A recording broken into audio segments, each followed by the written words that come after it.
Welcome, gentlemen. It's Thank an you. honor to have all of you here.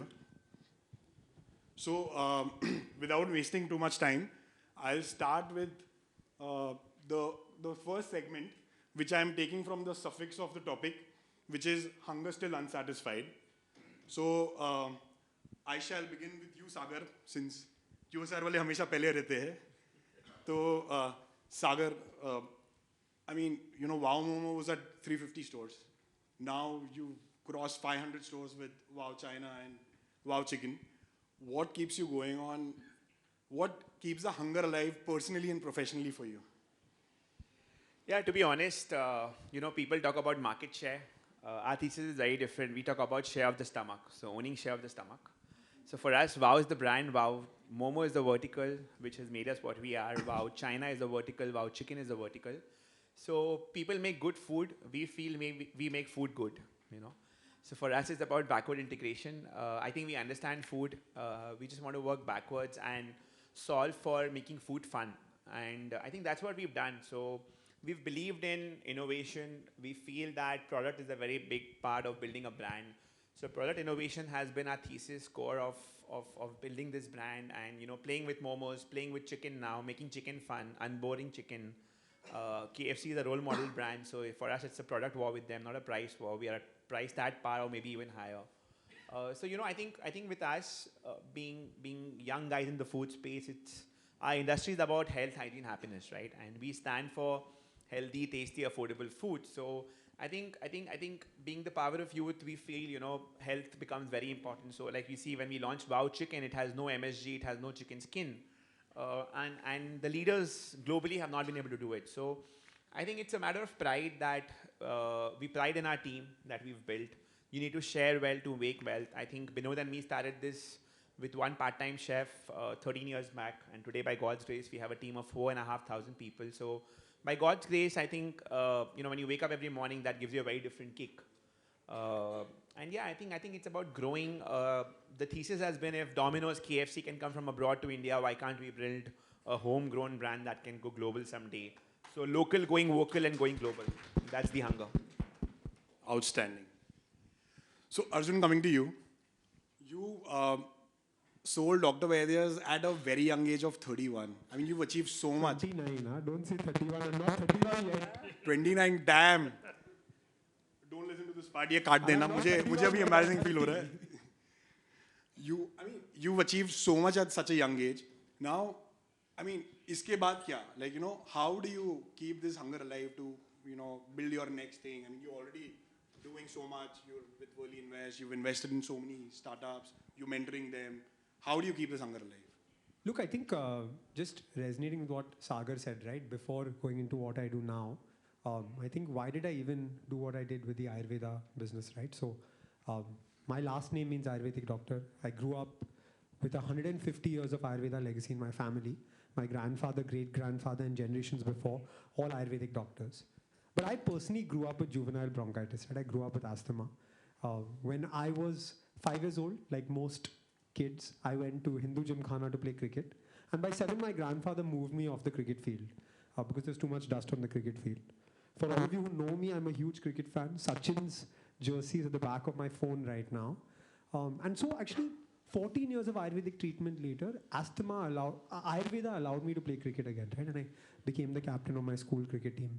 And I believe when I went to the US for my undergrad, I saw yoga being repackaged, right? Yoga mats, yoga gyms, yoga apparel, Lululemon, multi-billion-dollar industry in the US. And I called up my grandfather from there and I said, it's amazing that yoga is global, but we didn't take it to the world. And so we have to be the people that take Ayurveda to the world, right? And I wear this band with the Indian flag on my hand. I've been wearing it for the last 15 years. And so the message of taking Ayurveda, yeah. There is some feedback. So the ability to take Ayurveda to the world was what excited me. We had our journey of 4.5 years. We were slapped, kicked, and then eventually achieved some amount of success through the journey. We tried offline, failed miserably, went online, achieved some product market fit, and then eventually built a brand that resonated with consumers that led to an exit. But today, right, what keeps me going? I think when we were building, when I was 24 and a half years old, I didn't have so many people to help me. I didn't have so many people to engage with me to help me solve my problems. My advisor that time was my dad. He runs a jewelry and watch business. He did the best he could to help me at that time, but it was tough. Really, really tough. And for all of you who are entrepreneurs here, you know how tough it is, how lonely it is as a journey, right? And so when I exited, both my wife and I decided that if we can enable 1,000 consumer brands, right, through whatever we do, whether it's investing, mentoring, advising, teaching a cohort. We have 2 of our members from our D2C cohort in the audience as well.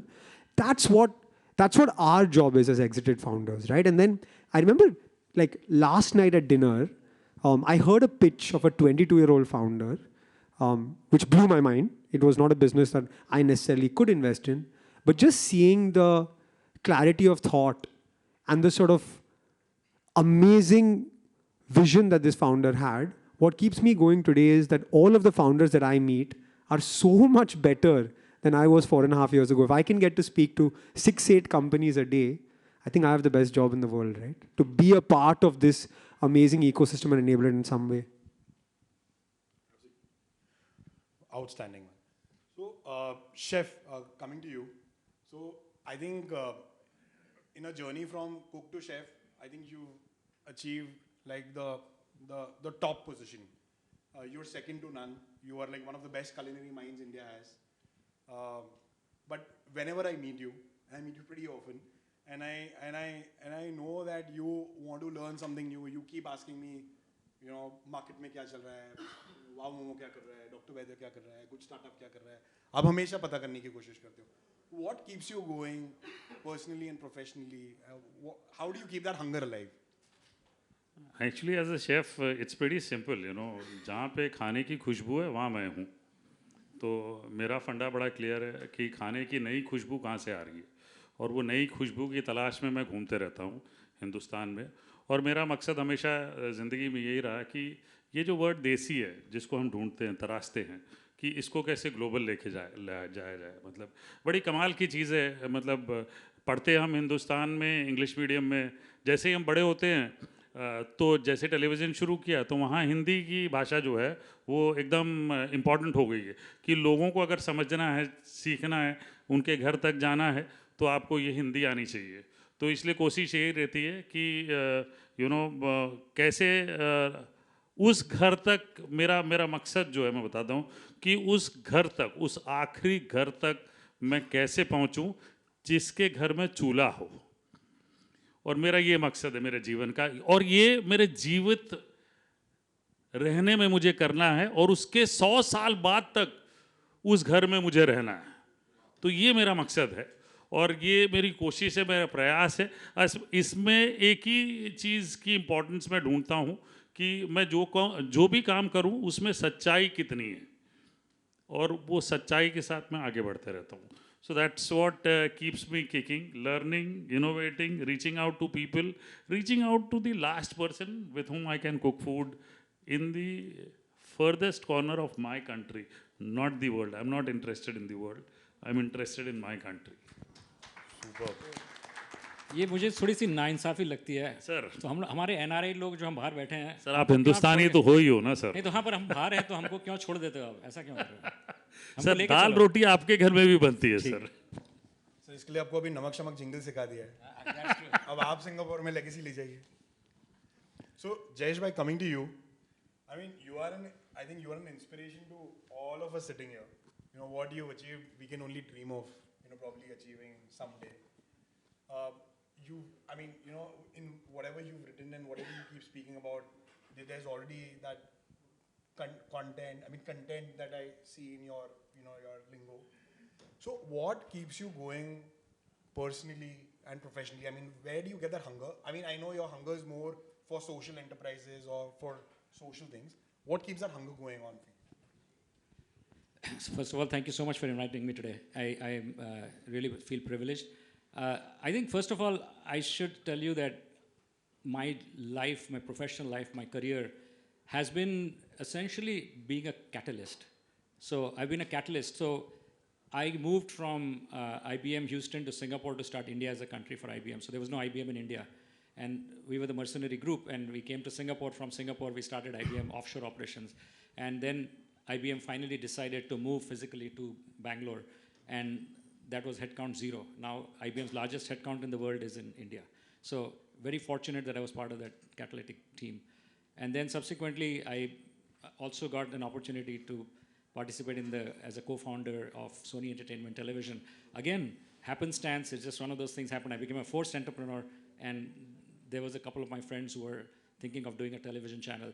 Again, I feel really privileged that I was a catalyst to start a television channel which is for the South Asian diaspora worldwide, which is now grown into a double-digit billions of dollars of valuation, but also satisfying the hunger of entertainment of 300-400 million families worldwide of South Asian diaspora. So feel very, and we exited out of that business, and I tried to retire, but that didn't work very long. And then I introduced 2 of my friends, again as a catalyst, and ended up becoming a managing partner of Jungle Ventures. So I was a managing partner of Jungle Venture Fund 1 and 2. It's a tech fund based out of Singapore. It's a pan-Asia fund, including India, and they have about $1 billion under management now. Again, super privileged that I was a catalyst to do that. So, and the last but not least is one is the Avishkar. So Avishkar is a social impact fund, and I was one of the early investors, and I'm on their couple of investment committees. And that was my first foray into social impact investing. The reason I give you this long history is you said that what keeps me going now? And what keeps me going now is impact and purpose, right? And so I came back out of retirement yet again, and I started a good protein fund. Good protein fund, we invest only in alternative proteins. So alternative proteins, we're trying to save the animals from the food chain. So you think of Impossible Foods and Beyond Meat, I guess, and so people have heard of those Oatly, alt dairy products. So we invest in plant-based, cell-based, and fermentation, all 3 technologies. So it's a tech fund based out of Singapore. We invest worldwide. And that keeps me going because it has an intersection of impact, economics, and technology, all 3. And that keeps me going. Interesting. So, taking a cue from what you just said last, alternative protein is what keeps you going. So, what do you think is the future of alternative protein in India? And 3 tips that you would want to give entrepreneurs in this space to make this mainstream sooner than later. So I think the most important thing is that we have a rich scientific talent base, right? So that's probably the number one thing. And then we have a significant agriculture base, even still, right? In India, our agriculture base is very high. And we are one of the largest markets, right? So this is really a great ecosystem for alternative proteins. So anybody is in food tech, agri-tech, looking at doing a startup, I think there's a massive space which is just starting. Think of this as internet in the mid-90s, right? In the mid-90s, there was a mismatch between opportunities and capital. And in the alternative protein space, the same thing is happening. Then also, India is an ingredients powerhouse, right? So trust me, all these new ingredients that you hear about which are coming in, which is, for example, oats and things like that, we will find novel ingredients in India. So millets is very important, and it's very famous here. So that's one thing. Then also there is a lot of lactose intolerance, right? So people don't think of alternate dairy, but one of these days, right, some Amul is pushing back very hard, it's fine. But it's someday, right, I mean, this whole alternative dairy industry is going to grow. 14% of America's dairy is all dairy now. Most people don't know that, how the youngsters are consuming it. So I think for alt protein entrepreneurs specifically, I would say that you leverage your scientific talent, right, and the agriculture base to create technical innovations. Then you can identify the segments of the market that are receptive to this alt proteins, I think. And then you look to global markets. I think that's the one thing which we also should not undermine. So yes, we are a huge population base here, so phenomenally large market. But again, if we have novel ingredients and if we've discovered some technologies that then we can put into a product, then that can go out. Because even if nowhere else, even the Asian population which is outside India have the palates of Indians, and therefore are South Asians, and therefore there's a massive market even outside India. So that's sort of the early tips. Interesting. So, Sagar, this is a question that is going to excite probably most people here who are food entrepreneurs. Yeah, So, go ahead. So, there's a raging debate that's going on about QSR versus cloud kitchens. Do you think in a country where we are inherently dine-in, unlike Europe, which is curbside and takeaway, you think cloud kitchens can survive independent of a QSR? And do you think cloud kitchens will one day overtake the QSR segment? Your take on this? Yeah, to be honest, Cloud Kitchen is also QSR in a way. It's just that it doesn't have a storefront, and it's a different form of business. But if you look at it, I am someone who believes and strongly believes, जो दिखता है वो बिकता है, you know. And I think the storefront gives you visibility, transparency. I think one of the reasons that I feel we were able to bounce back after COVID is because of the transparency we maintained in our products over the last 10 years. You know, if you go to any Wow Momo store, you can see the entire kitchen, right? So I'm someone who feels that Cloud Kitchen, somewhere in my mind, has to be treated in a very different manner. You just can't run one brand and make money, because then even if you're profitable, your margin is going to be very thin, because in a Cloud Kitchen business, everything is a variable cost. So, for example, you know, your rentals, I mean, rentals might be very low, but apart from that, you know, your commission to the aggregator, labor in a way becomes variable, because the more you sell, the more labor you deploy, right? Apart from that, food cost is always variable. So when all your cost becomes variable, how do you make margin? I think rental, yes, is a big form of it, but somewhere I feel the way you can make this work is if you have a house of brands in a cloud kitchen. So then, for example, like in our case, when we do our cloud kitchens, we have Wow Momo, Wow China, Wow Chicken. Now that same Wow China chef can actually also steam the momo and give it to you. So that's where you save labor. And that's when labor does not become variable. So you can make, I mean, cloud kitchen can be profitable, but I'm someone who believes that it has to be a house of brands. Maybe there's no right, no wrong here. I just met, you know, someone who's running a Chinese chain here in Bombay, and he's got one brand and doing 20 lakhs per brand, I mean, per cloud kitchen per month, which is brilliant, right? And we do that with 3 brands combined. So I somewhere feel that, you know, both the business have their pro and con, but I feel you can scale faster if it's a hybrid model, which can do online, offline, both. You can reach faster, because in the food business, the biggest form of marketing is the word of mouth. You know, I mean, you like it, you go and tell your friends, they go and tell their friends.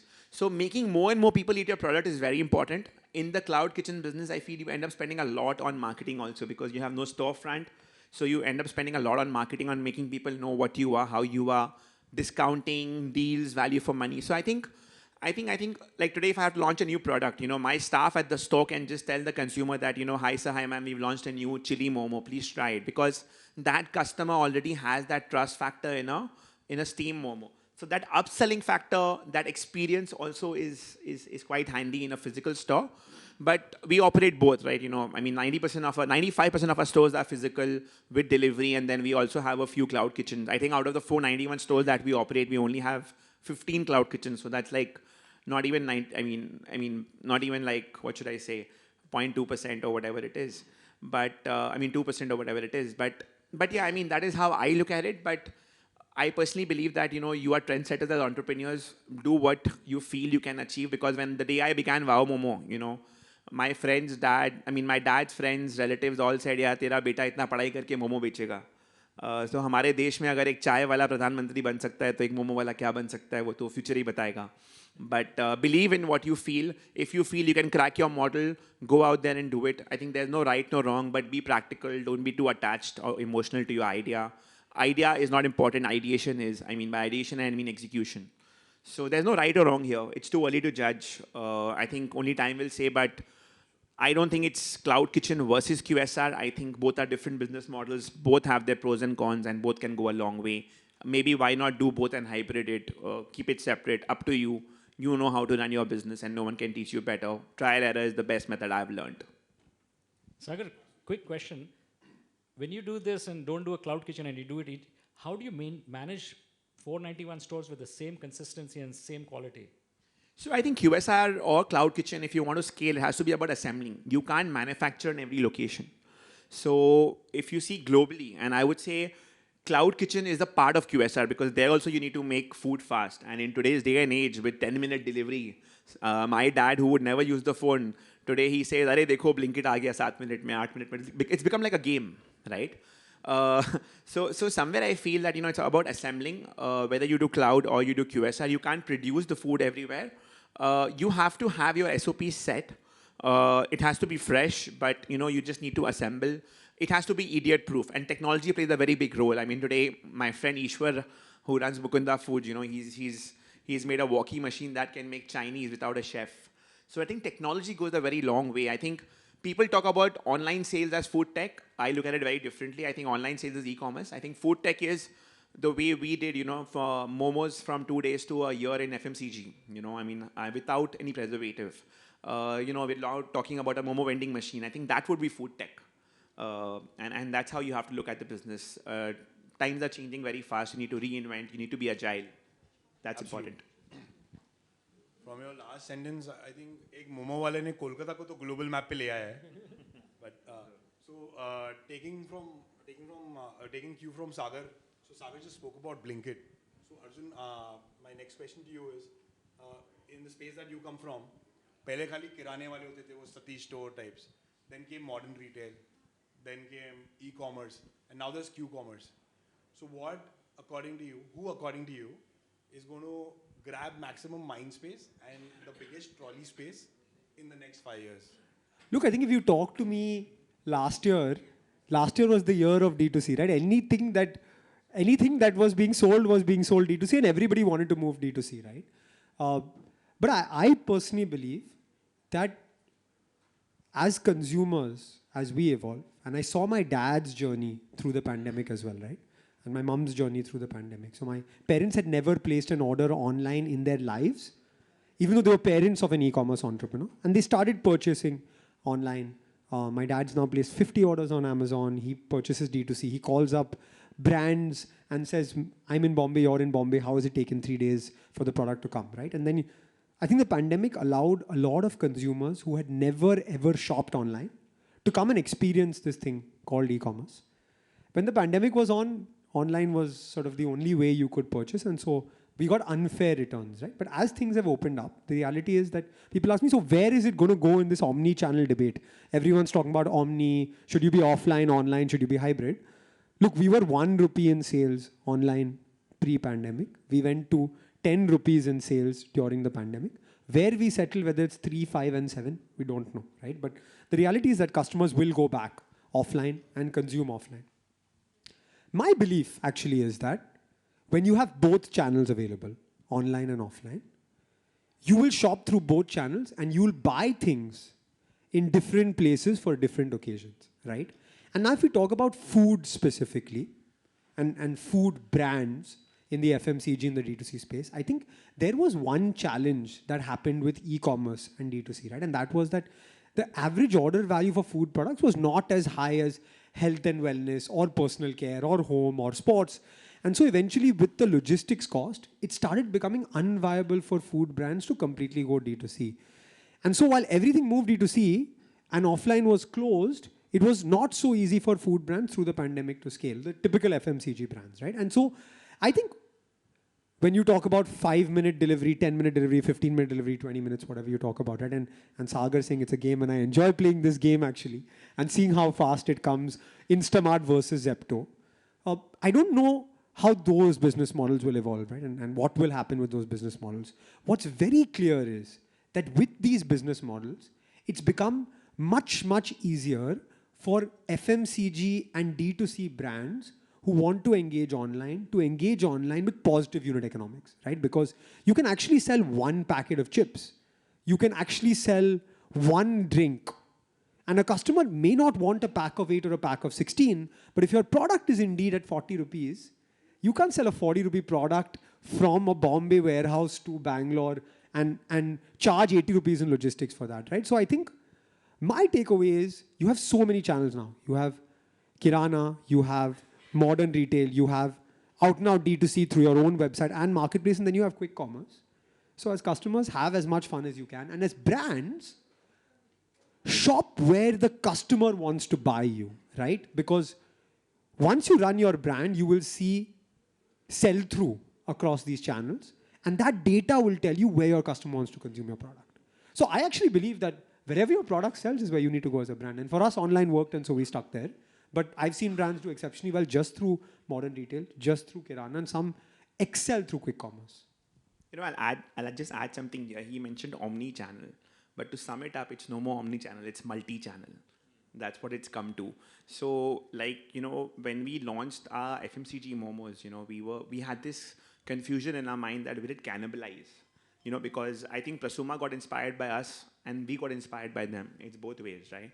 And they've done a very good job. So somewhere I felt, are we going to cannibalize, because we are known to serve, at the store, fresh. But then I said, everything is an occasion. Today, dining is an occasion, takeout is an occasion, delivery is an occasion. And your favorite food with you at home is an occasion. So between your 2 Zoom calls, you want to have a quick bite, just the way you have Maggie. You can't replace Maggie in the country, but can you be the next best alternative to Maggie? So I think multi-channel, so that same momo can be in a restaurant, can be in the shelf. I think that's where businesses are leading to. So, like Arjun mentioned, I think multi-channel is the new word. I think we have to let go of omni now. And occasion, right? You said it, exactly. Absolutely. What's the occasion for consumption? Very interesting perspective. But I think only time will tell which is going to lead. But yeah. So, Chef, coming to you, I think you're a master of mainstream media. I think all of us agree that nobody does Namak Shamak better than you. Nobody brings life to cookery shows like you do. Now, with the current onslaught of digital media, especially post-pandemic, how do you think mainstream media will, stand to the onslaught? And in the world of where sex, sports, and OTT sells, how will you grab primetime eyeballs with cookery shows? Well, I tell you, we all have been witnessing this change that is visible to all of us. Like Sagar just now mentioned, multi-channel, okay? The more the merrier, okay? That's the word I believe. The more the merrier. How you reach out is an individual brand's perspective to look at. Okay, so we are looking at, when I look at every day morning at my digital space, I look at, oh, okay, ये सरिता Ben कौन है? मेरा video 1000 views भी नहीं आया, इसका 4 lakh views कैसे आ गया? So then I think, नहीं अच्छा है आया है तो somewhere behind, she's learned chow mein, she's learned momo, she's learned pasta, a word maybe in some corner of the country, she understands this, and thanks to all the models which are delivering products to them, it is reaching there. I was talking to somebody from Akola, and I said, यार तुम्हारे यहाँ थोड़ी चलेगा ये पोरॉन sauces वगैरह की बात, mayonnaise की बात कर रहे थे. बोले chef you don't know, right from the guy who sells in the street is using mayo to an extent that you cannot believe. So the more the merrier, the more people on digital space, the more will food sell, the more it will be visible, the faster people will get educated, and it's the work they are doing for people. Long back when I was working, endorsing a brand in India, about 12 years back I started working, and this word was like Szechuan sauce. So I went to the MD and I said, यार ये sauce ना ये थोड़ा western हो जाता है, इसको थोड़ा सा change करते हैं, इसको चटनी कर देते हैं, जो Szechuan चटनी कर देते हैं. उसके बाद कहा कि यार ये सिर्फ चाइनीज़ नहीं रखते हैं, ये देसी चाइनीज़ करते हैं, कैप्सिकम नहीं बोलते हैं, शिमला मिर्च बोलते हैं. तो ये जो lingo है, to understand this lingo and how people understand this lingo is very important. So when you walk now in Patna, maybe the broccoli is visible across from a street vendor जो ज़मीन पे बैठ के बेच रही है. और मैं जहाँ रहता हूँ खड़गपुर में, वेस्ट बंगाल में, वहाँ जो डेली फार्मर्स मार्केट लगता है, वो फार्मर लाल गोभी लेके आता है, पत्ता गोभी, और हरी वाली फूल गोभी लेके आता है. तो उसे ये पता है हरी वाली फूल गोभी, लाल पत्ता गोभी पता है. तो मतलब खड़गपुर में कहीं ना कहीं किसी ना किसी कोने में कोई डिजिटल स्पेस यूज़ कर रहा है एंड इज़ ग्रोइंग. इनडायरेक्टली कोई फार्मर उगा रहा है, उसकी भलाई हो रही है, वो उगाने के लिए उत्सुक है क्योंकि उसको गोभी से ज़्यादा प्राइस मिल रहा है, उसका एफर्ट उतना ही है. और इसी बहाने जितने लोग डिजिटल यूज़ कर रहे हैं, at least they are knowing to use. Earlier there was a barrier. So now when you wake up every day, somebody is a smarter person than you. So I go back to my daughter to learn digital space better than what it is. I go back, like Arjun, I'll mention this, that I go back and check how my wife is purchasing by opening the refrigerator, okay? And I go back and see that, okay, my daughter is using Zepto, 9 minute mein aa raha, that fun game, okay? But my wife is still talking to the bhaji wala, अरे भाजी भेज, अच्छा है, है बढ़िया है, 2 minute भाजी आई, अच्छा घर पे चेक हो रही है भाजी, जो खराब है वो इमीडिएटली वापस हो रही है, नई वापस आ रही है. तो ये touch and feel is still with somebody who's little older, okay, and the newer says that okay ये खराब है, इसको फट से कैंसिल करो, नया आएगा. So this space is being used and opened up to such an extent. All people who are interested in creating brands, in creating food products, every day you have to spend time, at least an hour, on the digital space and learn. Big guns will always be big guns. कुछ भी कर लेंगे, शाहरुख खान को ज़्यादा ही पैसे मिलेंगे, वो picture मेरे से ज़्यादा फ्लॉप होगी. मैंने जो पिक्चर बनाई थी उस समय थग्स ऑफ हिंदुस्तान रिलीज हुई थी, मैंने बैंक चोर की थी, ठीक है ना. थग्स ऑफ हिंदुस्तान 3 दिन में उतर गई, जबकि अमिताभ बच्चन थे, आमिर खान था. बैंक चोर में हम जैसे घटिया स्टार थे, 2 हफ्ते चली. तो everybody everywhere will sell in some format or the other. The big man will always remain big man because he's got a larger space, he's got a larger face, he's larger than life, he's always created himself as larger than life. So I don't get worried कि मेरे videos को 1 lakh views क्यों नहीं मिल रहे, but मेरे videos को अगर 1000 views मिल रहे हैं तो वो 500 लोग खरीद रहे हैं वो सामान जो मैं बोल रहा हूँ.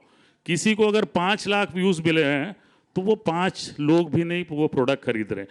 बट नॉलेज ट्रांसफर हो गई भाई, जिसने बनाया उसने बता दिया चाउमीन क्या है, जिसने बनाया उसने बता दिया पेस्टो क्या है, पास्ता क्या है, बेक क्या है, उसने अपनी भाषा में बता दिया. So we are all there to stay and the market is only going to be larger, interesting. We all need to keep our eyes open, keep reading, keep doing interesting work, because I am no longer young as my daughter is, right? You know, so I need to learn from her. I need to go back to space. So when I recruit people for digital space, I recruit young brains and tell them that मेरी भाषा मत समझो, आप मुझे समझाओ कि आप क्या देखते हो, क्या करते हो. 1 घंटा हमारा ये सेशन चलता है. So okay, when I stand and cook in front of an audience, I might be larger than life. I might create happiness across various mediums, but there is some home chef who's the top star in YouTube, you know. And actually it is that way, that there is a home chef who's a top star in YouTube, much bigger than probably the biggest of the chefs in the country. अभी आप कोई brand की बात कर रहे थे जिसको आपने सेजवान सॉस से चटनी बना दिया, तो ये congratulations on re-endorsing it. Yeah. Chef is, by the way, replaced a A+ lister celebrity who comes on in movies, and he's now endorsing that brand. I don't want to take names because I don't know if it's right. So chef, we both work together actually. उनके he builds the brand, I sell the product. Right. So Harpal Singh Soki is a massive personal brand. Ji. Okay. You obviously associate with a lot of products or services. My question to you, chef, is how, I mean, the pros and cons of associating a personal brand to a product or service, and you've done so many deals. What kind of deals usually, you know, skyrocket, and what kind of deals usually tank? The person is the same, तो ये फर्क क्यों होता है? So actually मेरी हमेशा एक बात होती है जो मैं जब भी ब्रांड्स बनाता हूँ या किसी के लिए बनाता हूँ. So first thing I tell them is you hear me out because I have heard the customer out. You hear me out because I have heard the customer out very closely. You are not willing to hear, then the customer is not willing to buy. Simple story. It ends there. So I kind of reach because I remain grounded. I hear people out, and every Monday for me is, for my restaurants when they run, every Monday is a backlash for me. So all my investors say, chef, why they do not write to us or on the social media? I said, you are lucky they are not writing. They are writing to me because they personally feel that I can change. And actually, when there is a complaint, so we have got a mandatory thing that if there is a complaint, boss, you have to reach out to the customer, to his house, to convert him right there. And we do that for all our restaurants, whether it is 5 customers complaining or 500 people complaining. So we reach out to all of them. And that is the backlash we take. we understand that we have to take that because it is most of our places, some of our restaurants run on concepts which are completely on human touch, very difficult to standardize at each unit level. So we hear the backlash, we correct it, rectify it, we remain grounded, we stay connected when it comes to restaurants. When it comes to food products, it is primarily taste. You understand. So I am not the taste master here, okay? I create the product, I take the product and take to my house and tell my wife, अब इसको आप test करो, अपने neighbours को test कराओ, बताओ. और clear cut है, मतलब एकदम कट थ्रोट. मेरे घर में एक्सपीरियंस लेवल इतना सही है कि 2 मिनट नहीं लेते बोलने में कि ये तुम्हारा प्रोडक्ट बकवास है. 2 मिनट नहीं लगता उनको. एंड लाइक हम सोचते हैं 6 महीने मेहनत की है, इसने 6 मिनट नहीं लिया बकवास बोलने के लिए. तो ये understanding is very strong. So you have to we kind of come with that knowledge, we come with that product knowledge, we understand the marketplace. And what keeps going is, you know, when you build your own face value to an extent, you only build a face value when you make the other person believe. Like I said in my first talk that, you know, I need to live in the kitchen of the person so that I need to remain alive with him, omnipresent in his kitchen. किसी तरह से मैं उसके साथ खड़ा हूँ, उसकी परछाई हूँ, ताकि उसको सहायता मिले जब भी उसको कोई प्रॉब्लम हो. कई बार ऐसे होता है डिजिटल स्पेस में, somebody is cooking and is writing and I might not have the time to say that, oh, then I see it next day, then I apologize कि यार मैंने लेट देखा, आप खाना बना रही थी और मेरा रिस्पॉन्स शायद आपको लेट पहुंचा होगा. तो अगर खाना सही नहीं बना तो मेरी गलती है. I couldn't reach out to you on time. So we try and do that. Currently it is possible. वो शायद इसलिए पॉसिबल है कि बहुत लोग फॉलो नहीं करते. आप लोग फॉलो नहीं करते तो प्लीज़ फॉलो करो मुझे. ठीक है. तो जब ज़्यादा नंबर हो जाएंगे तो शायद फिर देखेंगे क्या करना है. हमें लग रहा था प्रोडक्ट डेवलपमेंट आपके स्टूडियो में होता है, अभी हमें समझा आपके घर पे होता है. घर पे होता है सर, बिल्कुल. वो प्रोडक्ट डेवलपमेंट स्टूडियो में होता है, उसकी एक्सेप्टेंस घर पे होता है. सो जश भाई, you been founder of Sony TV, you invested in a lot of media channels and a lot of gaming startups. Would love to hear your tips on making a product or a service a habit forming for the customers. So I'll stay with the food analogy because we're talking about food, and I'll also talk about my favorite subject, which is alternative protein. So alternative protein, people are skeptical. People who eat meat, chicken, seafood, they swear by it. They said, I don't think that we will ever eat this. When I talked to Chef Harpal the other day, he thought alternative protein meant the mung beans and lentils and all of that. And then I started explaining it to him, saying, no, we are trying to replace the meat. We are trying to replace the chicken and replace the seafood. And he said, ye to kabhi hoga nahi. And I said, okay, so that's where it starts, right? It starts from skepticism.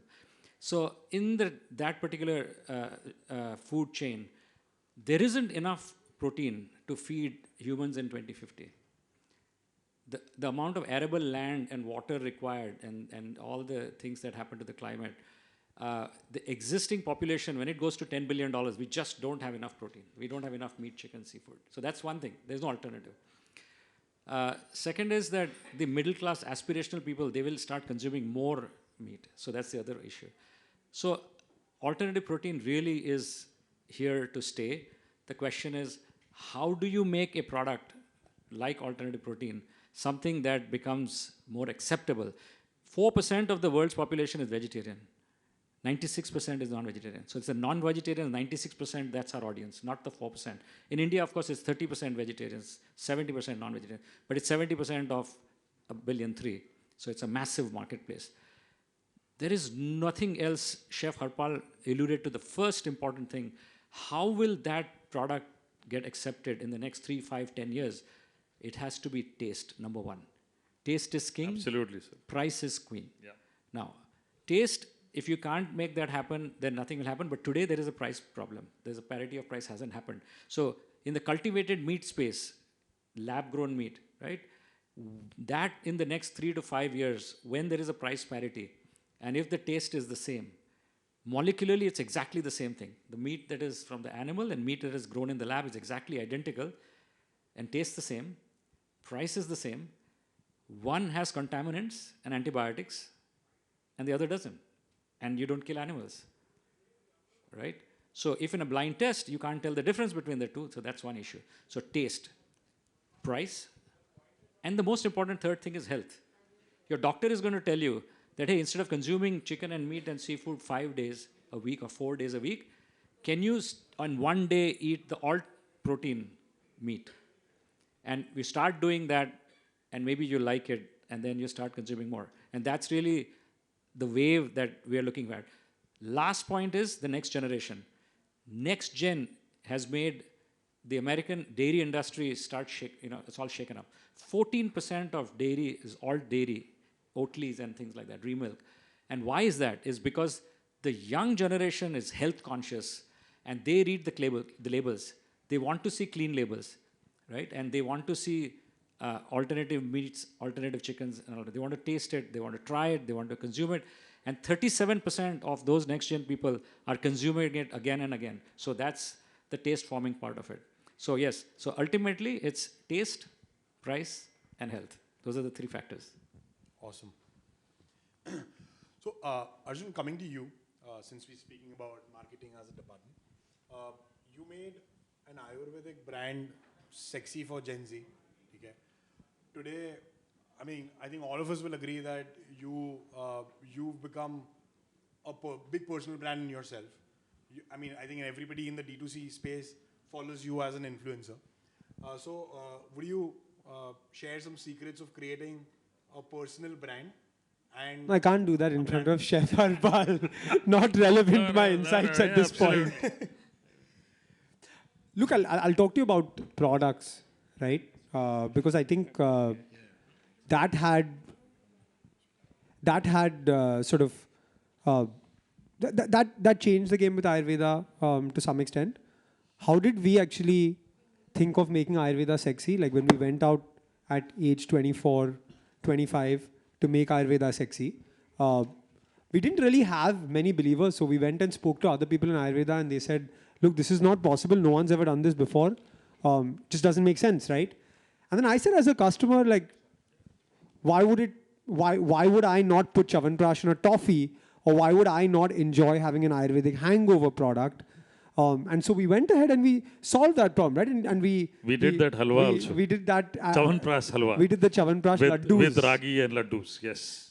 And consumers would enjoy it, right? And so I think eventually it boils down to identifying a problem, regardless of what people will tell you whether it's possible or not, going and finding the solution. And then, as Sagar said, right, it's not just about ideating, it's about executing as well. And eventually we were able to get this one hangover product to 250,000 people in Bombay in 1 year and got them to build a habit.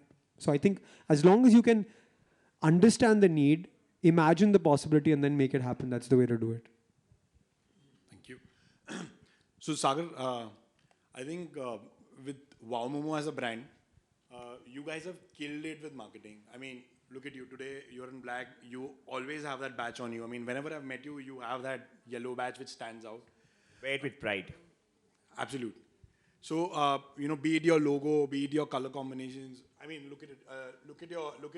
I mean, all of you visited the Food Expo, in a place where he's doing free sampling. They've actually built like a real store. So, I mean, you guys are leading the way of how marketing should be done in the QSR space.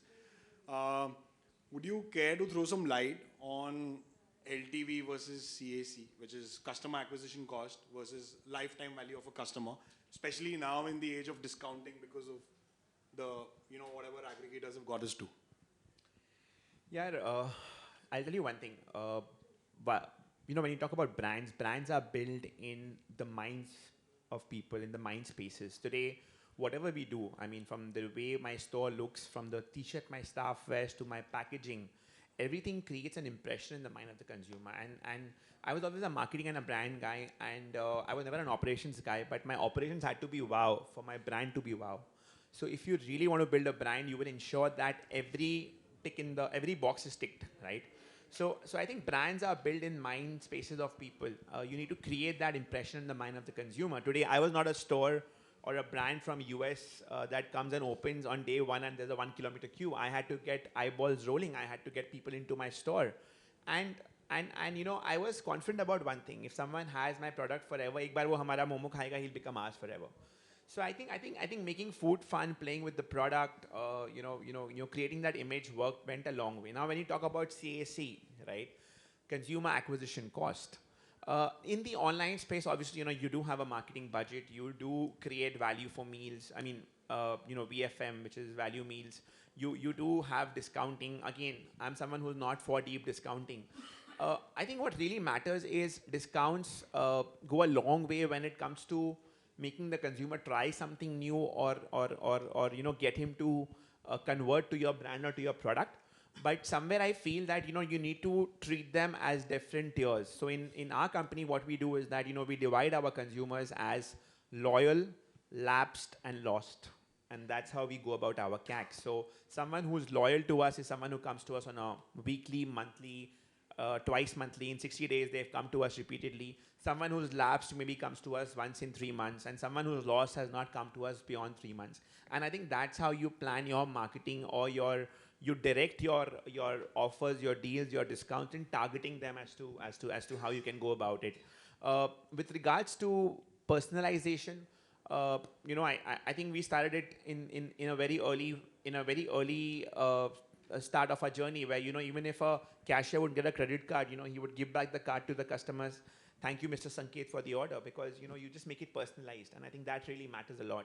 So some way or the other, I think everything that you do for your brand is a consumer acquisition cost. You can't really, you know, I will not give you an answer the way a tech guy would give you, and I don't want to also, because I want to be myself. I don't want to come here and say that, you know, I look at it in a particular manner. I think the way we look at it is that we look at getting the consumer back to us and retaining him. I think one good customer can get you 10 good customers, but one bad consumer experience can get you 100 bad consumer experience, because in today's day and age, word of mouth is word of social media, and social media spreads like fire. So in chef's word, वो क्या बोलते हैं उसको, angari, like वो जो होता है ना, fire, अंगार लगा देती है. But can I say something actually? So I have sold Dr. Vedya, so I'm not wearing my Dr. Vedya's t-shirt, but to all of you who would have seen me at that time, you'd seen me in a green Dr. Vedya's t-shirt. And a really important thing that Sagar has on his jacket today is his brand, right? And so I'm a big proponent. Whatever you may spend on Facebook or Google or Instagram or YouTube or brand ambassador, this one thing is something I'll never forget, right? And this means that the entrepreneur is so tied towards their brand. I remember my moment, someone asked me, when did you think you hit product market fit? When someone on a flight to Bangalore said, hey, are you from Dr. Vedya's? I like this product. Can I stock it at my Kirana store or my chemist store, right? So for all of you, first thing you have to do as an entrepreneur before spending big money is actually wear your brand on your sleeve. And I think Sagar's doing an amazing job with it. Trust me, you know, it helps. When I'm late for my flights, Indigo lets me go fast. The air hostess serves me better. So it really helps. So it's all for the air hostess. Yeah, I'm still single, so I would focus that way. वो simple कहानी है, जो आपने नहीं अपनाया person around. दूसरा कैसे अपनाएगा ना? तो आपने अपनाया नहीं तो दूसरा कैसे अपनाएगा? आज अगर मैं इसको प्राइड से नहीं पहनूंगा तो how do I expect my team to wear it? And to be very honest, you know, I personally feel, you know, we talk about celebrities. Today, I don't think I'm ever going to hire a Virat Kohli, I mean, with due respect, he's one of my favorite cricketers, to endorse my brand. For me, my biggest celebrity, my biggest brand endorser is my consumer, right? When we open a new store, it's the consumer who cuts the ribbon, the first customer, and we celebrate him. You know, we give him free momos for the whole month, or we ask him to get his family, we put his photos on social media. Today, social media has become ATL. It's no more BTL, ATL. Digital media is ATL. So I think celebrating the consumer is very important. And I think your consumer will take you a long way. I think अगर आप लोग हमारा momos नहीं खाओगे तो हम कहाँ जाएंगे? That's how I say, you know. And for the first 6 years, you know, when I had not raised funding, I was plowing back profits and I grew my business. I think it was my customers who were my biggest investor, and I think I feel blessed. And I think in today's day and age, you know, the word startup when I began was not there. In 2008, 9 when I began, it was about entrepreneurship. In today's day and age, I think funding has become a very sexy thing, but funding is important. You know, different businesses have different ways of looking at it. I think all of us are chasing valuations, but not creating real value. Real value, real foundation of your business is very important. And I think that reality check is now coming in, and you are seeing markets getting corrected. Good businesses will always get money. Maybe the way businesses are right now, valuation might get cut, but good businesses will always get money. So I think we need to create real value out there, and I think the narrative is straight. Business has to be green, and all of us, you know, who you have to run this business like a banya. That's a different thing that I'm a Sindhi at heart, so I mean, it goes differently, but yeah. Absolutely.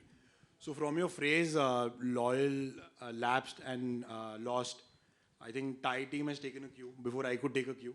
And I think time has lapsed for this session. I actually had five questions each for each of the panelists. But anyways, so instead of quickly taking an audience Q&A, we had successfully run something called an idea pub. I think we'll do this. I'm assuming that most of you out here are either entrepreneurs or aspiring entrepreneurs.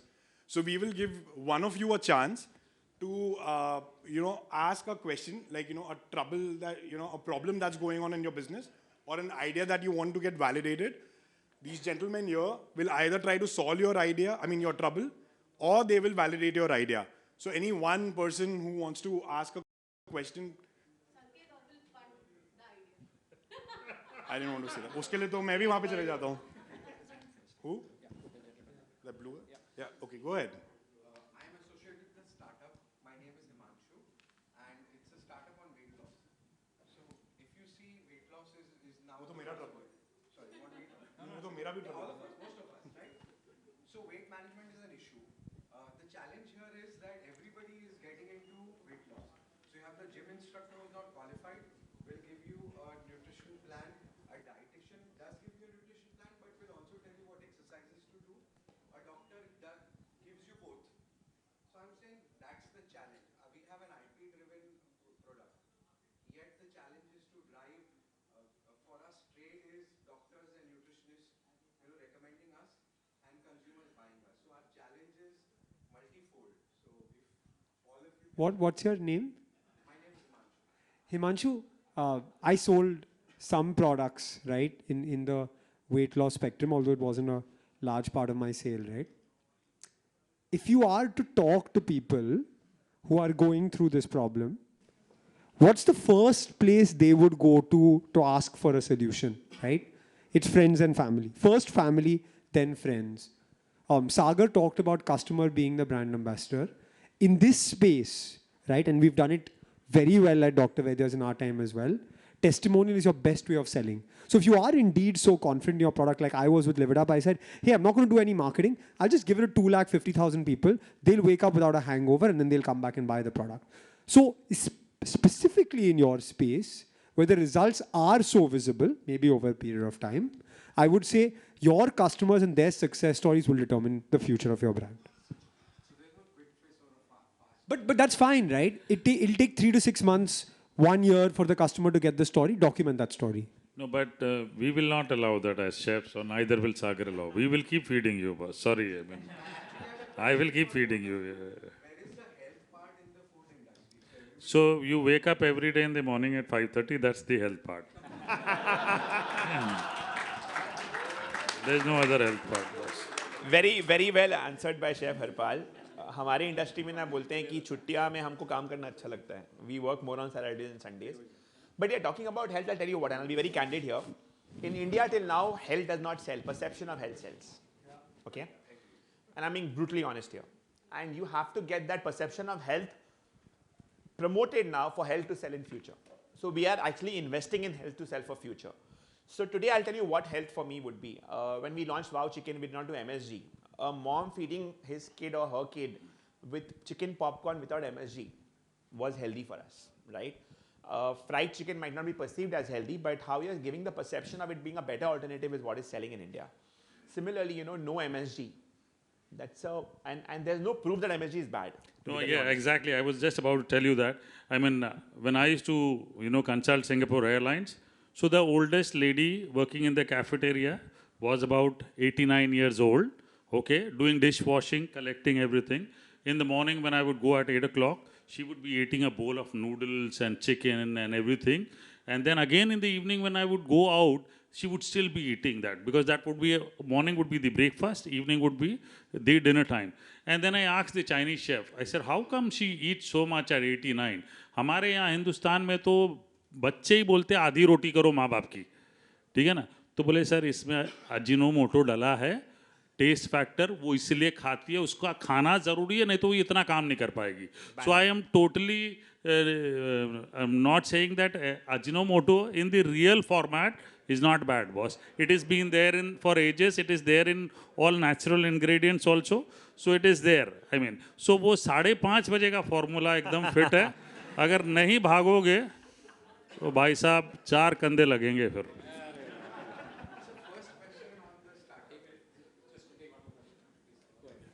Okay, we'll take like one quick question, but let's close it. Otherwise, Thai team मुझे शाम को dinner नहीं खिलाएगी.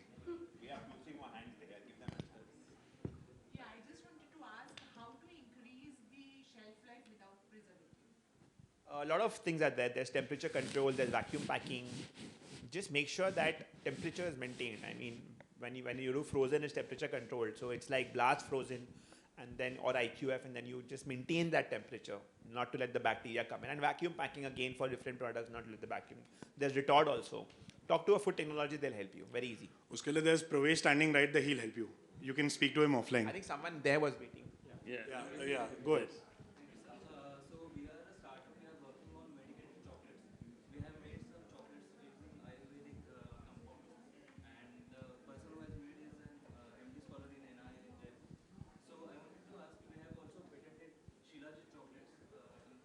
बहुत मुश्किल वाला काम है भाई साहब. शादियों में बिकेगा तुम्हारा चॉकलेट. शादी के 10 साल बाद शायद.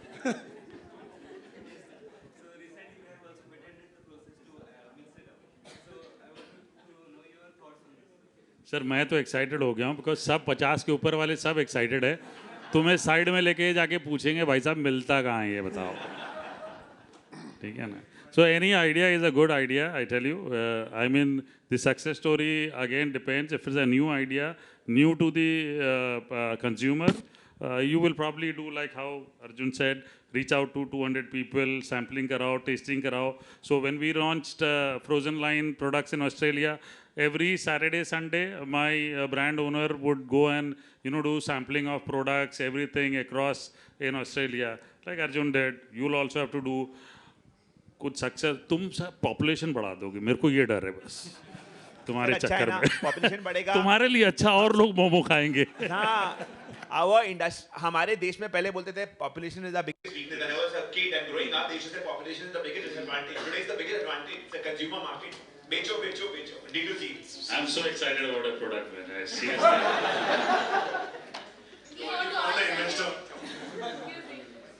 I think one last question. She's been raising her hand. So this is Nisha. I'm from Mixi Hospitality. So we do recruitment for the hotel industry only. So my question is, what you guys facing main problem for the recruitment? Means for recruiting chefs and other staff, services staffs. Consultancy चाहिए मतलब आपको हमारे से basically. So yes, there is a dearth of quality manpower. That's why a lot of stuff that is happening right now in hospitality, everybody looks at some semi-automation, some corrections, some utilization of space, because we're not getting quality people out there. Training, the moment you train, there's a lot of poaching happening, irrespective of what you do. Okay, your balance sheet shows that okay, you cannot go beyond X salary to a person. So you cannot go beyond that, right? Because the individual outlet does not permit you to give more salary. So we are facing that issue. Yes, there is an issue out there. But I think the correction lies in motivating people now at the institute level. I've got 11 of my own colleagues who are principals in IHMs across the country. This year when I spoke them for recruitment, they said, Harpal, 70% students in the third year and who passed out do not want to join hospitality, and that is something which is a worrying matter for the hospitality professionals. Okay, so then we need to change to technology, processes, SOPs. We need to improve that, because I tell you honestly speaking, 5-star hotels are the worst in managing. But Wow Momo's opening 500 more you know what? outlets, Yes. so I have an answer. we'll have. I have a very good answer to this, and I really believe in this. I've forgotten about recruiting. I think you need to create people and build people. You build people, and those people build businesses. I have 3 of my colleagues sitting here: Rajkumar, Biju, Bhanu. You know, they've been in the company for years and grown. You need to make them, give them growth. If they grow, you grow, you grow, they grow. I think what we forget is that we forget to share well to make well, which is very important. And personally, I have believed in something in my life, and I will always believe it. And I'm saying this to all entrepreneurs. हम सब बोलते हैं कि हमारे को अच्छे बंदे नहीं मिलते हैं. सबको अच्छे बंदे लोगे तो people who are not good कहाँ जाएंगे? So your job as an entrepreneur, as a company is, make the people who are bad, make them average, make the average good, and make the good better than the best. And if your people will grow, they will never leave you. They That's should the go. thing. No? You have to retain them, and that's the art. Retention is the art. You have to retain them, and yes, retention will be high, but still work on retaining them and do whatever you can to retain them. It's a people's business. Hamari business is the people's business. You have to. I have always told my team, my first 1,000 employees will be my biggest asset. If I can retain them, especially my first 100, I'm going nowhere because they will transmit the passion into the team coming forward. Exactly, and you need to speak to all your employees. Most of the time we forget speaking to the lowest employee, okay? Most of the time we forget that my UT guy, uske kandhe pe haath nahi rakha, kaise beta kya hai, khana khaya. So when I build restaurants, the first thing I tell my investor is inka cafeteria bata, uske baad samne jayenge. जिस तरह से भी करना है, जिस तरह से भी करना है, क्योंकि अगर क्वालिटी मैन पावर चाहिए, उसे ढंग की जगह में बिठा के तो खिलाना चाहिए, राइट? उसके लिए toilet, bathroom, most restaurants don't have, okay? तो वो नहीं दोगे तो क्या करेंगे आप? I think इसके बाद please take your questions offline. These guys are going to be here for a while. और ईश्वर वो सागर already mentioned automation, नहीं तो मैं पूछ लेता question. Ishwar is a staunch supporter of Thai Food Network, and he's there, so I had to take his name. We'll automate this question. Yeah. Thank you. वो topic ही तेरे नाम पे रखा था, Food 2.0. Anyways, this is adios and eat well from all of us, and thank you so much, gentlemen, for removing this you. time. And